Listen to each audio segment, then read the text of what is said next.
He shall lie in state in the chapel at Holyrood House, where we married, where he crowned me queen.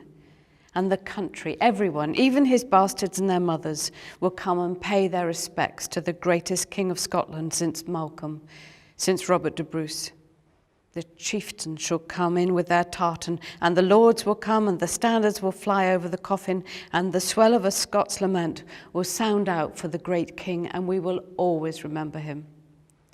We will bury him in a coffin of Scots pine, under a pall of black velvet, with a crown of gold thread. We will fly the flag of a crusader, for he would have been a crusader, and the bells will toll for every one of his 40 years.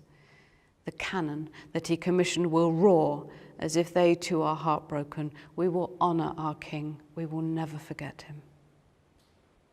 The messenger sinks to his knees as if the weight of his words is too much for him to bear. He looks up at me and his white face is agonized beneath the dirt. They took his body, he says. The English. They took his precious body out of the mud, broken and bleeding as he was, and they sent him to London for her. What? The English Queen Catherine said she wanted his body as a trophy. So they turned him over in the mud and took off his breastplate and his coat, his beautiful coat. They stripped it off him and his gloves and his boots and his spurs, so he was barefoot, like a dead beggar. They took his sword and levered off the crown from his helmet. They stripped him like he was a spoil of war. They threw all his things in a box, and they put his body on a cart, and they have taken it away to Berwick. My knees give way then, and someone helps me to sit on a stool. My husband, dragged from the battlefield like a carcass on a wagon. The English queen wanted his dead body for a trophy, and now she has him. I will never forgive her for this. I will never forget this. I will never speak of it either. I cannot put it out of my mind, but they must never know how I hate them for this and how I will never forgive her. I am going to make peace with this thief, with this grave robber. I'm going to claim sisterhood with this wolf that feasts off the dead.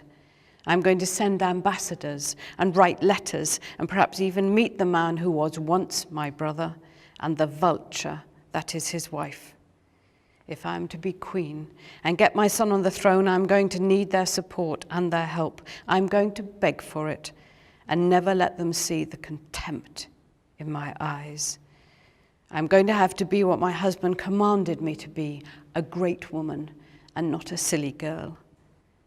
But she is a demon, a woman who besmirches the honor of her place, who has smeared my mother's throne with blood.